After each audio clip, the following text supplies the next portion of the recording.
ॐ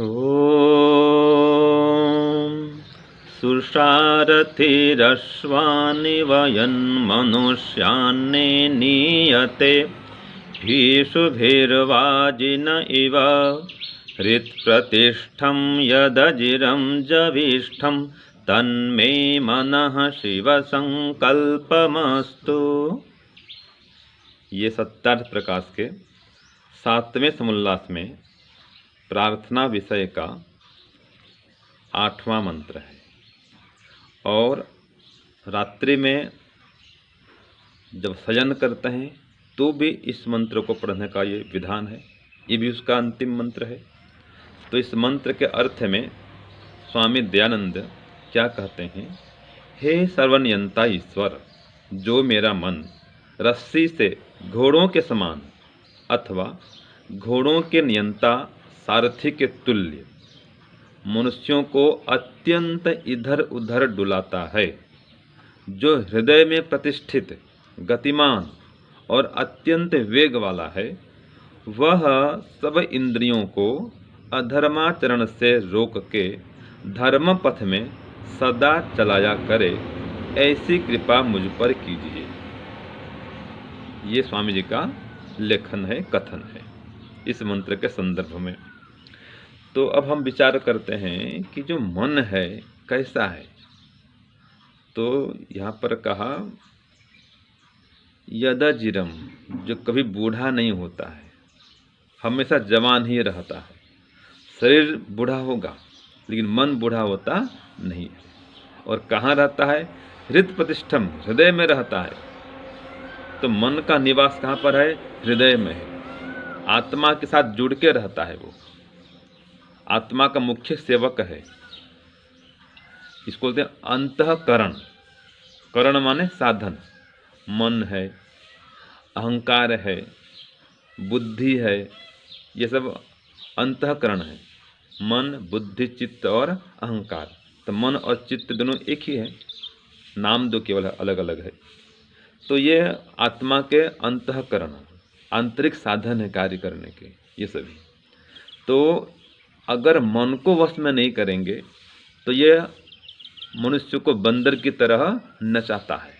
जैसे आज के मंत्र में स्वामी जी लिखते हैं कि जो मेरा मन रस्सी से घोड़ों के समान अथवा घोड़ों के नियंता सारथी को तुल्य मनुष्यों के अत्यंत इधर उधर डुलाता है। तो मन कैसा है? डुलाने वाला है। यहाँ वहाँ मन को घुमाने वाला है, या मन हमको घुमाता है। तो ये चेतन समान कथन हो रहा है मन के लिए। वस्तुतः मन तो जड़ है, लेकिन मन अत्यंत वेगमान है, गतिमान है। तो हे परमपिता परमात्मा, मैं इस अपने मन को वश में रख सकूं और अधर्म आचरण से रोक करके धर्म पथ में सदा चलाए करूं, ऐसे मुझ पर कृपा करिए। सब इंद्रियों को, मन को, बुद्धि को, आत्मा को अपने वश में रखते हुए आपके पथ में, धर्म के पथ में, योग पथ में, यज्ञ पथ में चलाया करो। ऐसा मैं संकल्प करूं। तन्मे मन शिव संकल्प मस्तु। ऐसा जो मेरा मन है वो शिव संकल्प वाला हो। तो संकल्प क्या करना चाहिए? तो विचार करते हैं, संकल्प किसे कहते हैं, संकल्प कब करते हैं, संकल्प क्यों करते हैं, संकल्प कैसे करते हैं, संकल्प करने से क्या लाभ होता है और नहीं करने पर क्या हानि होती है। ये मंत्र का भाव हम समझते हैं इसके माध्यम से कि तन्मे मन शिव संकल्प वस्तु। वो जो मेरा मन है शिव संकल्प वाला हो। तो शिव माने कल्याणकारी, संकल्प माने सम्यक कल्पना, अर्थात उत्कृष्ट विचार वाला हो, श्रेष्ठ विचार वाला हो, जिसको हम व्रत कहते हैं कि मैं ऐसा काम करूँगा, ऐसा काम नहीं करूँगा, ऐसा विचार वाला हो। ये संकल्प है कि मैं अपने को गलत पथ से हटाऊंगा और सुपथ में चलाऊंगा।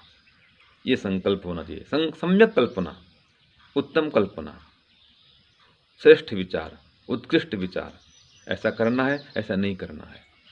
तो संकल्प किसे कहते हैं? जिसके माध्यम से व्यक्ति महान बनता है, बुराइयों से बच जाता है, दुर्गुण से, दोष से, पाप से, अधर्म से स्वयं को हटा लेता है। वो श्रेष्ठ विचार संकल्प है, जिसे हम व्रत कहते हैं। तो ये व्रत संकल्प कब लेना चाहिए? जब भी अपने अंदर में आध्यात्मिक उन्नति करने की इच्छा हो, ये संकल्प लेना चाहिए। कैसे लेना चाहिए? यज्ञ के माध्यम से लेना चाहिए, गुरु के समक्ष लेना चाहिए, गुरु के पास बैठ करके कि गुरु जी मैं ये संकल्प करता हूँ, व्रत लेता हूँ कि आज से ये अधर्म काम नहीं करूँगा, ये बुराई का त्याग करूँगा, ये सद्गुण को धारण करूँगा। इस प्रकार से व्रत लेना चाहिए। तो क्यों लेना चाहिए? अपने को महान बनाने के लिए लेना चाहिए। तो अगर संकल्प लेंगे, लाभ क्या होगा? हम अपने कुसंस्कारों को दबा पाएंगे और श्रेष्ठ आध्यात्मिक संस्कारों को उद्बुद्ध कर पाएंगे। हमेशा धर्म के पथ पर चल पाएंगे, अधर्म से बच पाएंगे। कोई कुसंग में पड़ जाए तो भी अपने को बचा लेंगे, कोई गलत व्यक्ति हमको कहीं खींचता हो तो भी बच जाएंगे। संकल्प है। जैसे एक व्यक्ति ने संकल्प कर लिया कि मैं कभी भी बीड़ी सिगरेट शराब को हाथ नहीं लगाऊंगा, संकल्प ले लिया उसने। अब कोई व्यक्ति ऐसे मिल गया, कोई दोस्त मित्र उसको, चलो आज चलते हैं घूमने के लिए, गए घूमने के लिए, फिल्म देखने चले गए।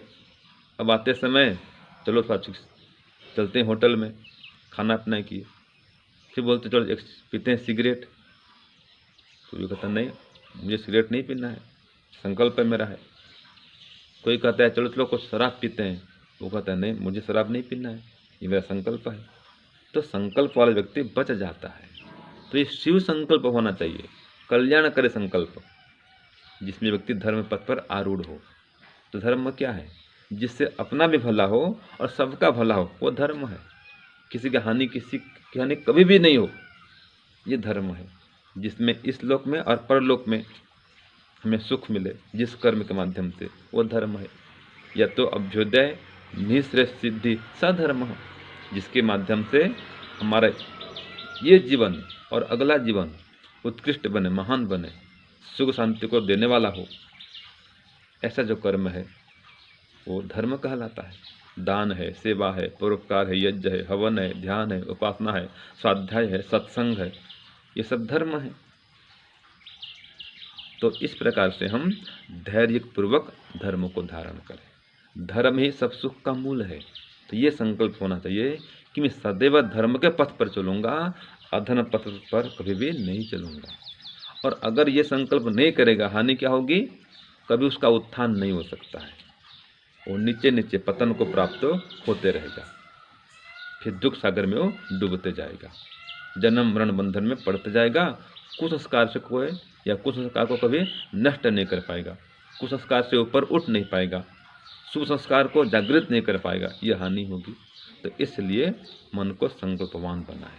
जैसे एक अच्छा सारथी घोड़े को अपने वश में रखता है, लगाम से पकड़ता है, ऐसे हम अपने मन को वश में रखें। हम आत्मा सारथी हैं, इंद्रियां घोड़े हैं, ये तो दौड़ेंगे जहाँ तहाँ, मन लगाम है। तो मन को पकड़ें और मन के माध्यम से इन घोड़ों को, इंद्रियों को वश में रखें, जहाँ तहाँ जाने नहीं दें। तो मन माध्यम बनता है और मन पर नियंत्रण करने वाला परम जीवात्मा है। तो वो जीवात्मा परमात्मा से शक्ति मांगे, अपने मन को, इंद्रियों को वश में रखे। ऐसा संकल्प करे, तब जाकर के उसका कल्याण होगा, वो धार्मिक बनेगा, महान बनेगा। ओम शांति ओम शांति। धन्यवाद स्वामी जी, बहुत सुंदर कहा। महर्षि दयानंद सरस्वती ने किस तरह कहा है हमें कि अधर्म का त्याग करके धर्म की ओर इस मन को लगाना चाहिए, आपने बताया। अब हम एक बार सभी इसका मंत्र का और पाठ कर लेते हैं, क्योंकि हमारी इच्छा ये है कि आपको मंत्र भी याद साथ साथ होते जाएं। ओम शुशारथीरश्वानिव यन्मनुष्यान्ने नीयते विशुभिर्वाजिन एव हृत्प्रतिष्ठं यदजिरं जविष्ठं तन्मे मनः शिवसंकल्पमस्तु।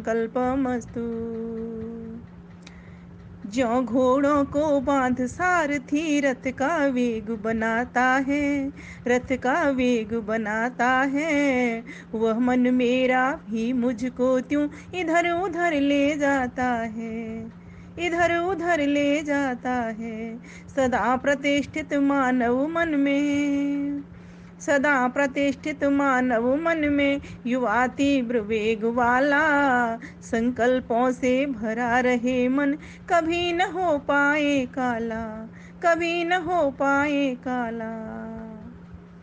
जब हमारा मन काला हो जाता है तभी वो अधर्म करता है। जब मन के भीतर काले विचार ही नहीं आएंगे तो आदमी शिव संकल्प में बना रहेगा। तो करना क्या है, जैसा कि मैंने पिछले मंत्रों में भी बताया था, परोपे ही मनस पापा। इस मन को कह देना है कि तू जा, जंगलों में चिपक जा, मेरे पास तेरे लिए अवकाश नहीं है। अपने आप को जोड़े रखिए वेद स्वाध्याय से, घर के कामों से, और भी अन्य बहुत सारे काम हैं उनसे जोड़े रखिए। उन कामों को करते करते परमात्मा से जुड़े रहिए। बस इतना ही तो करना है। परमात्मा को से जो व्यक्ति जुड़ा रहता है उसके मन में अशिव आते ही नहीं है। और उससे जुड़ने का कोई ये तो है नहीं कि आप मंदिर चले गए और आप जुड़ गए, ऐसा नहीं है। भगवान सब जगह, जहां आप होते हो, जिस कर्म को करते हो, और जिन हाथों से जिस कर्म को करते हो उन हाथों में भी भगवान है, स्थान पर भी भगवान है। जहां वार्ता कर रहे हो सामने वाले व्यक्ति में भी भगवान है, जिस स्थान पर खड़े हुए उस स्थान में भी भगवान है, जिस समय खड़े हो उस समय में भी भगवान है। तो हर जगह जब भगवान है, हर स्थान में जब भगवान है, हर वस्तु में जब भगवान है, ईशावास्यम इदं सर्वम, कोई जगह खाली नहीं है। तो हमें करना क्या है, उसकी आज्ञाओं को, आदेश को मानते हुए अपने सारे कर्तव्य कर्म करना है। यही तो कर्मों में कुशलता है। कर्मों का कुशलता का मतलब ये नहीं कि आपने रोटी अच्छी बना ली तो आपने बस रोटी बढ़िया बना ली तो आपको रोटी बनाने की कुशलता है। ये तो सिर्फ रोटी बनाने की कुशलता है। रोटी बनाने की कुशलता में अगर परमात्मा का नाम भी अगर पड़ जाए तो वो प्रसाद बन जाएगा, उससे सबको प्रसन्नता प्राप्त हो जाएगी। तो कहा कि यह जो मेरा मन है वो अधर्म आचरण से छुड़ा करके कहाँ ले जाने वाला हो, धर्म आचरण की ओर लगाने वाला हो। अब आइए इसको हिंदी इसकी समझ लेते हैं, क्या कहता है ये। तो इसमें कहा है सुसारथी, उत्तम सारथी। ठीक है, जैसे कुशल सारथी, उत्तम सारथी, अभिशुभ लगाम की रस्सियों से। ठीक है, लगाम होती है ना वो कोचवान के हाथ में, जो घोड़े को चलाता है, घोड़े गाड़ी को तो पकड़े रखता है रस्सी को, तो लगाम की रस्सियों से। फिर कहा बाजिनह अश्वान, बेगवान घोड़ों को इच्छानुसार चलाता है। अश्व कहते हैं घोड़ों को, बाजन बेगवान जिसकी तीव्र गति होती है। तो कहा उन घोड़ों को इच्छानुसार चलाता है। अब इसको एक लाइन में बोलेंगे, जैसे कुशल सारथी लगाम की रस्सियों से वेगवान घोड़ों को इच्छानुसार चलाता है और वश में रखता है, नियंत्रण भी तो करता है उन पर, नहीं तो घोड़े पटक देंगे उसको। उसी प्रकार यत, यह मन भी, यत आया मन के लिए, यह मन भी मनुष्यान ने नियते, नियते मतलब ले जाता है। किसको, मनुष्यों को, मनुष्य आदि प्राणियों को, सभी प्राणियों के पास मन है, अपनी शक्तियों से पुनः पुनः इधर उधर ले जाता है ना। कभी अमेरिका ले जाता है, कभी कनाडा, बैठे बैठे घर में बैठे हैं वहां पहुंच जाते हैं। तो ये कौन करता है, ये मन ले जाता है हमें। अब हम यहाँ क्या कह रहे हैं, यत जो यह हृदय में स्थित है, ये मन कहाँ है, हृदय में स्थित है। और अजरम, अजरम कहते हैं जो कभी जीर्ण नहीं होता। जविष्ठम जो अत्यंत वेगवान है अर्थात युवा है। ततः मे मन, वह मेरा मन, शिव संकल्प अस्तु, शुभ संकल्प वाला, शुभ विचारों वाला, भद्र विचारों को उठाने वाला हो जावे, अर्थात अधर्म को छोड़ धर्म में प्रवृत्त हो जावे। तो इस प्रकार से कितना अच्छा और सरल मंत्र है और सरल अर्थ है इसका। इसको जिस दिन हमें ये समझ आ जाएगी ना, तो हमारा मंत्र को पढ़ना, पढ़ते पढ़ते हमारे मन में ये विचार आ जाएगा कि इस मन को हम नियंत्रण में रखना सीखें। नियंत्रित मन जिस व्यक्ति का हो जाता है, मर्यादित मन, संयमित मन जिस व्यक्ति का हो जाता है, वह व्यक्ति फिर उस मन को चाहे कहीं भी लगा देगा, एक जगह काफी देर तक वो स्थिर कर सकता है। और ये कैसे होता है, ये होता है प्राणों को वश में करने से। ठीक है, जैसे जब हम ध्यान करते हैं, संध्या करते हैं, इसीलिए महर्षि दयानंद सरस्वती ने क्या कहा, अंग स्पर्श और मार्जन मंत्र के बाद में सीधा प्राणायाम मंत्र लिख दिया। क्योंकि ध्यान टिकाने के लिए मन को टिकाना, मन को नियंत्रित करना बहुत जरूरी है, तो उन्होंने पहले प्राणायाम को दे दिया। आपने देखा होगा जब लंबा गहरा सांस भरते हैं हम, इस तरह से लंबा गहरा सांस भरिए मेरे साथ, इस तरह से जब लंबा गहरा सांस भरते हैं तो थोड़ी देर के लिए श्वास भरते में ही मन आपका रुक जाता है, कुछ सोच नहीं पाता, वो जहां है वहीं रुका रहता है। तो इस प्राणायाम का अभ्यास करते करते हमें मन को नियंत्रित करना आ जाता है। तो ज़्यादा से ज़्यादा प्राणायाम का अभ्यास करिए। गायत्री मंत्र हो या जो भी मंत्र आप बोलते हैं, जिस भी मंत्र का आप अर्थ मनन चिंतन कर रहे हैं, जिस भी मंत्र के द्वारा परमात्मा की स्तुति उपासना प्रार्थना कर रहे हैं, बहुत सारे वेद में तो मंत्र हैं, उसी मंत्र के द्वारा आप अपने श्वासों पर ध्यान दीजिए। श्वासों पर ध्यान देते देते मंत्र का उच्चारण करते करते मंत्र का अर्थ चिंतन मनन करते जाइए। फिर श्वास छोड़िए धीरे धीरे धीरे धीरे करके, फिर श्वास भरते जाइए, उस मंत्र को बोलते जाइए। जैसे मान लीजिए आपने बोला ओम, बस एक ओम बोला तो आपके मन में आ जाना चाहिए ओम। जैसे ही आप गहरी सांस भरोगे अंदर की ओर, ओम बोलते के साथ एक बार ओम बोलेंगे भरते वक्त, और छोड़ते वक्त कह देंगे हे सर्वरक्षक प्रभु। फिर ओम भरेंगे, फिर कह देंगे छोड़ते वक्त हे सर्वरक्षक प्रभु। ये एक छोटा ओम का बताया। इस प्रकार से आप कितना भी बड़े मंत्र का भी आप अर्थ अपनी गहरी गहरी सांस लेते लेते आप कर सकते हैं। तो जब श्वासें हमें पकड़ में आ जाती हैं तो मन भी हमें पकड़ में धीरे धीरे करके आने लग जाता है। कि ये मन है बहुत तीव्रता से आपको भाग जाएगा, थोड़ी देर आपको से करवाएगा, फिर दूसरी जगह पहुंच जाएगा, तो फिर पकड़ लाओ। ये हमारा ही तो है, किसी और का तो है नहीं जो पकड़ में नहीं आएगा। भाई अपने बालक को ही तो हम पकड़ सकते हैं, दूसरे सामने वाले व्यक्ति को क्या पता के बालक को कैसे पकड़ेंगे। वो तो अपने घर भाग जाएगा, उसके माँ बाप और ले लेंगे, लेकिन ये तो मन मेरा है ना, तो मैं अपने मन को तो पकड़ ही सकती हूँ। तो इस मन को इस तरह से हमको पकड़ने का अभ्यास करना चाहिए। इसके लिए मैंने एक भजन भी लिखा था, बहुत ही सुंदर भजन बन गया है, आप भी गा सकते हैं। हे प्रभु करो दया हम पर, हम होके नियंत्रित चलते रहे, कभी विचार अशिव ना हो, संकल्प शिवत्व से भरते रहे। कभी विचार अशिव ना हो, संकल्प शिवत्व से भरते रहे।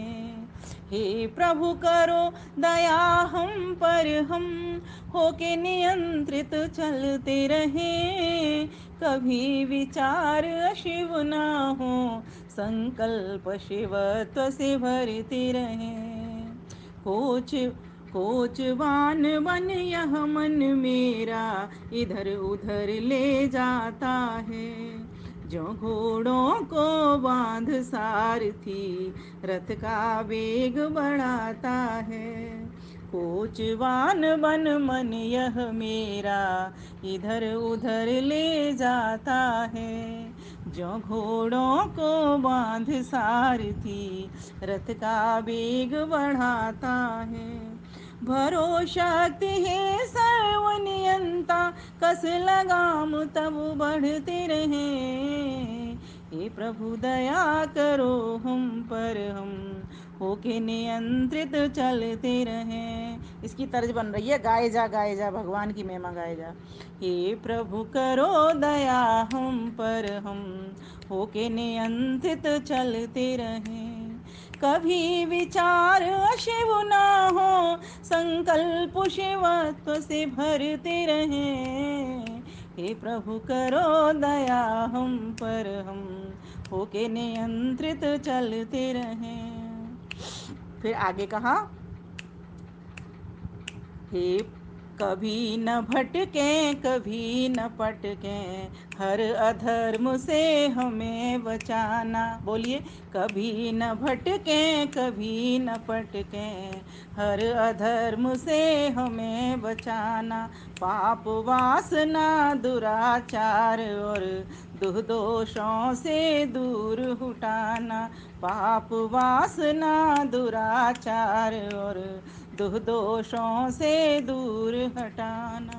सदा श्रेय पथ चले धर्म पथ, तब आज्ञा में खिलते रहें। हे प्रभु दया करो हम पर, हम होके नियंत्रित चलते रहें।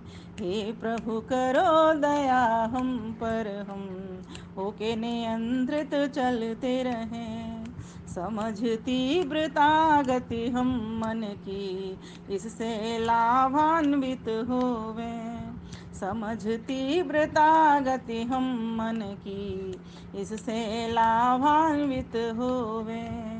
स्तुति प्रार्थना और भक्ति कर, तब चरणन में चित खोवे। स्तुति प्रार्थना और भक्ति कर, तब चरणन में चित खोवे।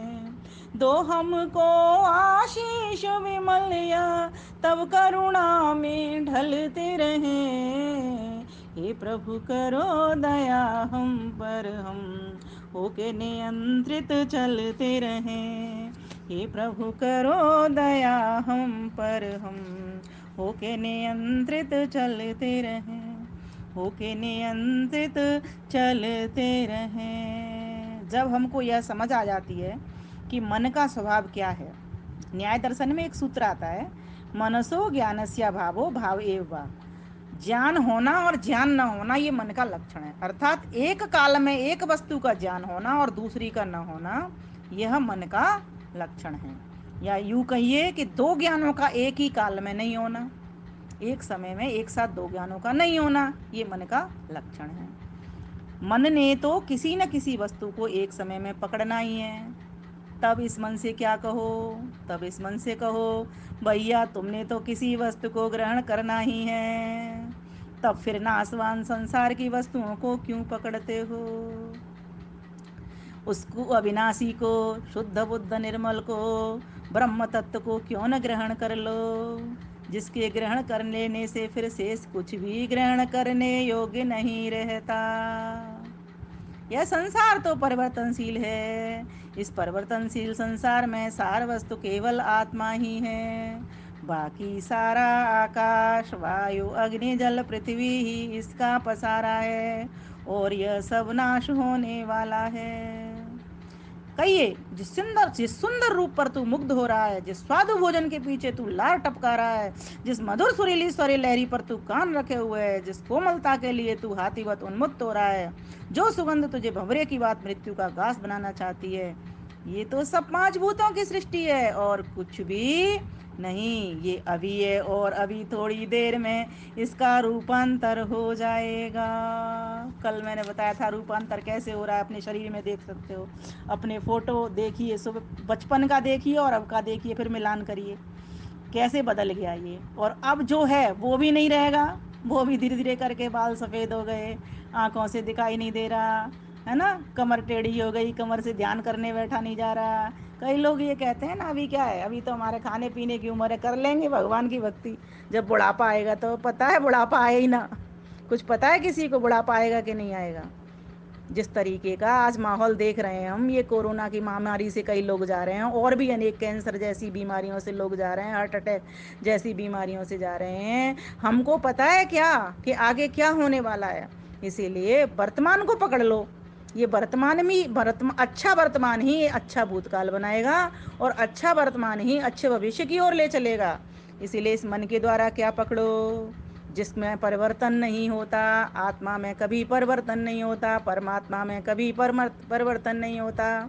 इन तत्वों को दोनों को जानने की कोशिश करो। इसके लिए बाहर की आंखें बंद करके भीतर के पट खोल लो, तो उस परमात्मा के दर्शन हो जाएंगे। पता है ये मन का स्वभाव कैसा है, जैसे बिजली का करंट होता है ना, फटाफट तार में आ जाता है, एक तार से दूसरे तार में, ऐसे ही ये मन उससे भी कहीं और अधिक तीव्रता के साथ में जाना चाहता है, जाता है ना। इसको समझना बहुत कठिन हो जाता है। तो कहा कि इसको अगर पकड़ना है तो क्या करो, ईश्वर के कामों से जुड़ जाओ, ईश्वर के ज्ञानों से जुड़ जाओ। बस मैं तो यही कहती हूँ, ईश्वर के वेद ज्ञान से जुड़ जाइए, आपका मन भी नियंत्रित एक दिन हो जाएगा। क्योंकि वेद मंत्रों में सारा कुछ ज्ञान परमात्मा ने दिया हुआ है। इसीलिए इस शिव संकल्प सूक्त को पूरे को याद कर लीजिए। कई बहनों को ये याद है, लेकिन इनका अर्थ नहीं पता था, उनको अब अर्थ भी ज्ञात हो जाएगा। और अर्थ के साथ मैं काव्य भी बोल रही हूँ, इन गीतों को भी आप अपने पास लिख लेंगे सुन करके। और अगर आपको राइटिंग में चाहिए तो राइटिंग में भी ये मिल जाएगा। तो इस प्रकार से इन सब मंत्रों को पढ़िए, और पढ़ते वक्त एक बार विचार चिंतन मनन अवश्य करिए, और रात को एक आत्मनिरीक्षण एक बार जरूर करिए। हम तो कई कई बार करते हैं, लेकिन आप एक बार जरूर करिए रात्रि को सोते वक्त। और सोते वक्त सोचिए कि आज मेरे इस मन ने कहीं कोई गड़बड़ तो नहीं कर दी, कोई गलत विचार तो इसमें नहीं आ गया, कहीं किसी के प्रति कालापन तो नहीं आ गया, किसी से मैं ईर्ष्या तो नहीं कर बैठी। इसके लिए एक मैं बहुत ही बढ़िया उपाय सभी को कहा करती हूँ कि किसी में भी अच्छे गुण देखो, उसको फौरन कह डालो, फ़ौरन कह दो उसको, जिससे उस सामने वाले को भी खुशी होगी, उसका भी मनोबल बनेगा अच्छे काम करने के लिए और आपको भी रहेगी। अभी होता क्या है, लोग अनुदार वृत्ति से रहते हैं, जानते तो वो हैं लेकिन वो सामने वाले को कह नहीं पाते, ये बड़ी कमजोरी है। तो इससे मन में कालापन आता चलता है। तो इसका प्रयोग करके देखें और मुझे लगता है कि कामयाब आप भी होंगे, क्योंकि हमें ये इस चीज़ में कामयाबी बहुत मिली। कभी भी किसी के प्रति कोई ईर्ष्या द्वेष आता ही नहीं मन में, क्यों आएगा? सबके भीतर अपनी अपनी योग्यता है और सभी परमात्मा से लाभ ले रहे हैं, परमात्मा के ज्ञान का लाभ ले रहे हैं। जो जितना बैठ रहा है उसको उतना उतना ज्ञान मिल रहा है। और ये ज्ञान भी हमारा नहीं, हमारी कोई चीज़ है क्या? जो हम बोल रहे हैं, बता रहे हैं, ये भी हमारा नहीं है। ये कहाँ से लिया हमने ये लिया ईश्वर से, ऋषि मुनियों से, ईश्वर के पुत्रों से, गुरुओं से, उनसे हमारे तक ज्ञान पहुंचा। अब हमारा कर्तव्य क्या बनता है? इसको हम आगे आगे और बढ़ा दें। तो ईर्ष्या द्वेष अहंकार आना कहाँ से है? आएगा ही नहीं। बार बार इस तरीके से अपने आप को ठीक करते रहें, करना ही पड़ेगा। मानव का स्वभाव है, गलती पे गलती ये करता है, ये शरीर तो है ही गलतियों का पुतला। तो इसीलिए गलती ना कर पाए, अधर्म कार्य ना कर पाए, धर्म की ओर ये मन प्रवृत्त रहे हमेशा। इस मन को जहाँ तक हो सके वश में करने की कोशिश करिए। नियंत्रित, संयमित और मर्यादित मन ही परमात्मा की ओर ले जाने वाला होता है। अनियंत्रित, असंयमित, अमर्यादित मन तो उठापटक करवाएगा और एक बार नहीं बार बार करवाएगा, बार बार आपको जन्म मरण के बंधन में फांसेगा। इसीलिए अगर आप चाहते हो कि हम इन दुखों से छूट जाएं, सारे दुखों से छूट जाएं, तो उस परम पिता परमेश्वर जो कि दुखों से रहित है, उस परम पिता परमेश्वर से इस मन को जोड़ दें, अर्थात उसमें मन को लगा दें, तो हमारा ये जन्म सफल हो जाएगा। ओम शांति शांति शांति।